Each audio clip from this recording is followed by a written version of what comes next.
Shri Kennedy കരിമ്പുകാലയിൽ ഇപ്പോൾ കേരളത്തിൽ 21-ാം തീയതി മുതൽ ഡിസംബർ 21 മുതൽ 31 വരെ BJP സ്നേഹയാത്ര നടത്തുകയാണ്. ക്രൈസ്തവ ദേവാലയങ്ങൾ, ബിഷപ്പ് ഹൗസുകൾ, വീടുകൾ ഇവയൊക്കെ കയറുന്നു. പ്രധാനമന്ത്രി മോദിയുടെ സന്ദേശം എല്ലാ ക്രൈസ്തവ ഭവനങ്ങളിലേക്കും എത്തിക്കുക എന്നുള്ളതാണ് ഞങ്ങളുടെ ലക്ഷ്യമെന്നാണ് കെ സുരേന്ദ്രൻ മുമ്പ് പറഞ്ഞത്. ആ സ്നേഹം ഇപ്പോൾ ശരിക്കും ഫീൽ ചെയ്യുന്നുണ്ടോ? എന്ത് തോന്നുന്നു?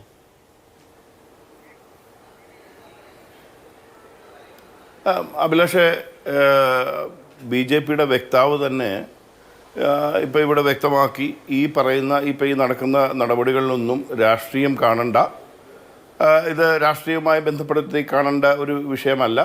ക്രിസ്തുവിൻ്റെ ജനനവുമായി ബന്ധപ്പെട്ട് രാഷ്ട്രത്തിൻ്റെ നേതാക്കന്മാർ അല്ലെങ്കിൽ രാഷ്ട്രീയ നേതാക്കൾ അത്തരത്തിൽ ഇടപെടുകയും കാണുകയും ഒരു ആശംസ അർപ്പിക്കുന്നതുമായി കണ്ടാൽ മതി എന്ന് പറയുമ്പോൾ നമ്മൾ അതിനെ അല്ല രാഷ്ട്രീയമാണ് എന്ന് പറയേണ്ട ഒരാവശ്യം വരുന്നില്ല. പക്ഷേ കേരളത്തിലെ ക്രിസ്ത്യാനികളുടെ ഒരു മനോഭാവം, ഇന്നത്തെ മനോഭാവം, ഞാൻ അഭിലാഷ് എനിക്കൊരു സ്വല്പം സമയം തന്നാൽ ഞാൻ പറയാം.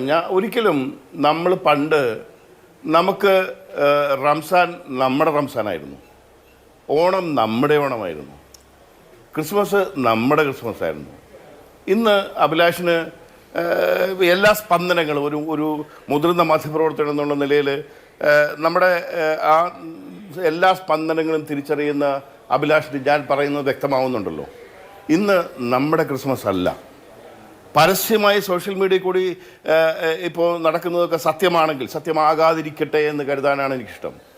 സക്കീർ നായിക്കിൻ്റെ പോലുള്ള വിഷജന്തുക്കളുടെയൊക്കെ സ്റ്റേറ്റ്മെന്റുകൾ വരുന്നത് നാണം തോന്നുന്നു.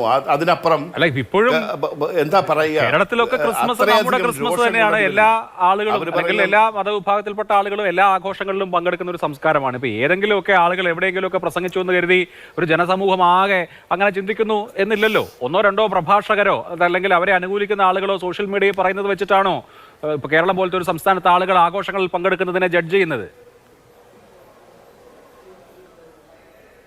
നോക്കൂ, സക്കീർ നായിക്കിനെ സംബന്ധിച്ചോളം അങ്ങനെ തള്ളിക്കളയാവുന്ന ആ സമുദായത്തെ, ആ സമൂഹത്തെ സംബന്ധിച്ചോളം അങ്ങനെ തള്ളിക്കളയാവുന്ന ഒരാളല്ല. ലക്ഷക്കണക്കിന് എന്താ പറയുക ആരാധകരുള്ള അല്ലെങ്കിൽ അതുപോലെ ഫോളോവേഴ്സ് ഉള്ളൊരു വലിയ നേതാവാണ്.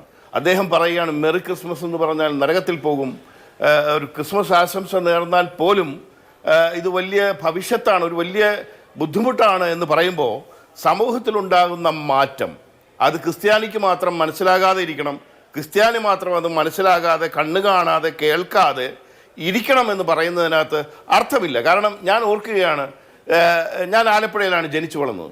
ഞങ്ങളുടെ അവിടെ ദുഃഖവെള്ളിയാഴ്ച ഈ കുരിശിൻ്റെ വഴി എന്ന് പറഞ്ഞ് ഒരു റോഡിൽ കൂടി ക്രിസ്തുവിൻ്റെ രൂപവും വഹിച്ചുകൊണ്ട് പ്രദക്ഷിണമൊക്കെ ഉണ്ടാകാറുണ്ട്. കുരിശിൻ്റെ വഴി, ആ കുരിശിൻ്റെ വഴി പോകുമ്പോൾ ആലപ്പുഴയിൽ പല ഭാഗത്തും മുസ്ലിം പള്ളികളിൽ മുസ്ലിം പള്ളി അധികാരികളുടെ നേതൃത്വത്തിലാണ് കുടിവെള്ളവും സംഭാരവും ഒക്കെ തന്ന് ഞങ്ങളെ എന്താ പറയുന്നത് അത്തരത്തിൽ സഹായിച്ചിരുന്നത്.